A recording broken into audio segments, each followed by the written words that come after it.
Hello everyone, welcome to episode 9 of RL Vibes, and in this video we will be tackling about the Ankim Barsam Hall. Di masyado kita, pero Ankim Barsam Hall. Let's go!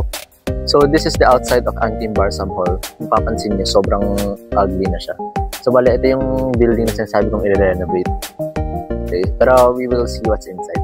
So don't expect much kasi it's already, natanggal na po lahat ng gamit. Yeah, let's go! So first is my water fountain tag sa baba. Para di mahirapan mga students natin. And here's the entrance. Quick lang to yan, Ankim Barsam Hall. Let's go. Now going here, dito tayo magsimula sa pinakadulo. No? So mapapansin niyo, fire exit yan. Pero that is just another way papuntang yung episode 8 natin, which is the Mary Alston Hall. There it is. So here, ito yung sinasabi kong housekeeping simulation room. So, nakalock siya sadly. Pero if mapapansin niyo, ganyan siya. May for students, uupo sila dyan. Tapos may CR tayo dyan. May bed pa tayo dyan. Wait lang. Lipat tayo. And here is the bed. Diba? And if mapapansin niyo, mga mattress nandyan, it's because this is usually, yung itong mattress na to, yun ay sa Mary Alston Hall talaga. Yung mga rooms na pinakita natin nung episode 8. If di nyo pa napapanood yung episode 8 ng Mary Alston Hall, check it out na muna, okay? And next, let's go to kitchen. So this is the kitchen, guys. No? Pwede bubuksan na yun. It's open, so pasok tayo. So mapapansin nyo, ganito yung kitchen natin. So besides sa Mary Alston Hall, meron pa tayong kitchen dito sa Barsam Hall, Ankim Barsam Hall. Mapapansin nyo, sobrang crowded din siya. No? Hindi na rin kasi siya masyado nagagamit since again, i-renovate na. So for our freshies dyan, makikita nyo yung new Ankim Barsam Hall. Hopefully, sa next 2 years, no? So, yun. Meron pa dun sa kabila. Let's go there, okay? So, here we have the Commercial Cookery Lab 104. Sadly, nakalock siya. Pero ito yung ito yung usually na ginagamit. Mas nagagamit tong room na to kaysa dun sa kabila. And that is because yung stock room natin nandito. Ito yung sinasabi ko, isa pang stock room natin. So, this is the stock room where Chef Franco and Ma'am Girlie stays at nung hindi pa inaayos to. Since ngayon aayusin to, andun na sila sa Mary Alston Hall. If you want to check it out, nasa description yung link ng episode 8 natin, okay? So, don't be shy to click that, ha? Okay.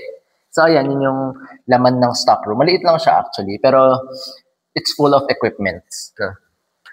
So, next is this is the SBA, School of Business Administration and Accountancy office dapat. Pero nung freshman ko, wala na talaga tayo, walang gumagamit nito. So, wala tayong magagawa dyan.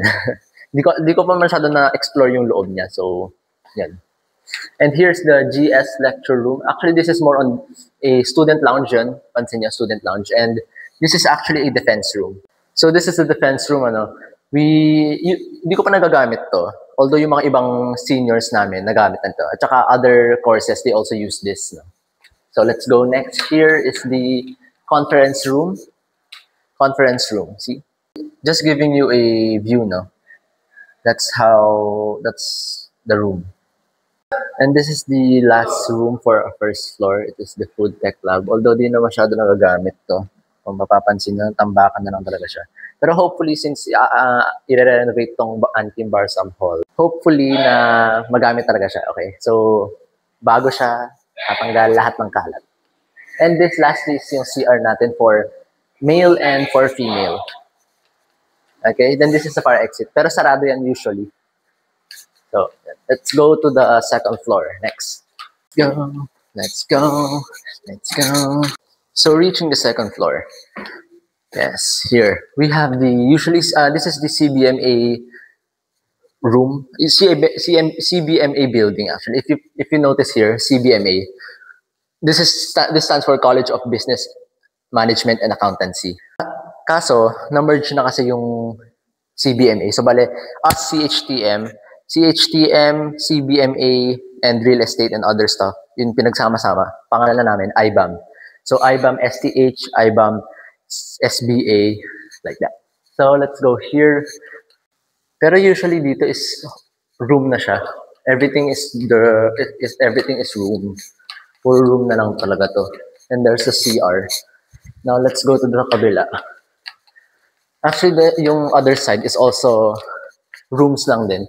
So, purely rooms talaga siya sa second floor. And this is the business SBA Dean's office before. And then this is the faculty room.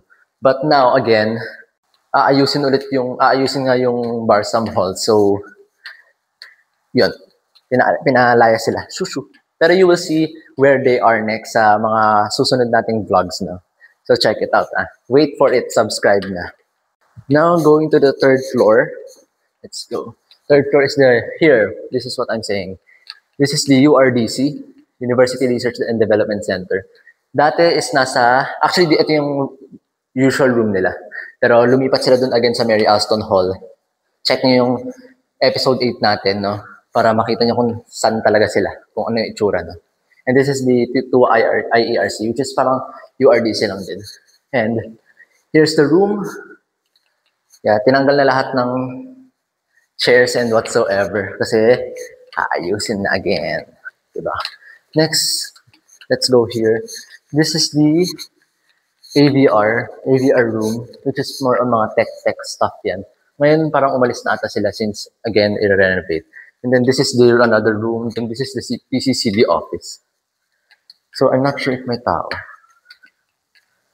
So, here, wala ng tao. But this is the PCCD office, which is the Trinitian... This is the Trinitian... something. I forgot nakalimutan ko yung name. Pero yan. PCCD is about parang volunteerism and whatsoever, no? And I actually am a part of Trinitian Shares, which is under TCCD rin. And lastly, let's go to the fourth floor, which is the last floor na talaga. So going up here, okay. This is the fourth floor. And again, rooms na lang yan. This is the digital media studio. Pero hindi na rin masyado nagagamit nung time ko, freshman ako. Nandiyan na talaga yan, pero hindi nagagamit. Hindi ko pa nakikita yung loob. As well as this one. Hindi ko na nakikita yung loob niyan. So, hopefully matapos yung renovation within 1 year para ma-experience ko man lang dito for 1 year, diba? This is another room and that is another room. And the CR is also there. And that is the end of our tour of our Antim Barsam Hall. If you like this video, please give it a like, share, and also subscribe to view more, no? To stay updated on my YouTube channel. And we will still be posting more vlogs and tours of our experience at Trinity University of Asia. This is RL Vibes. Peace out. Bye, bees.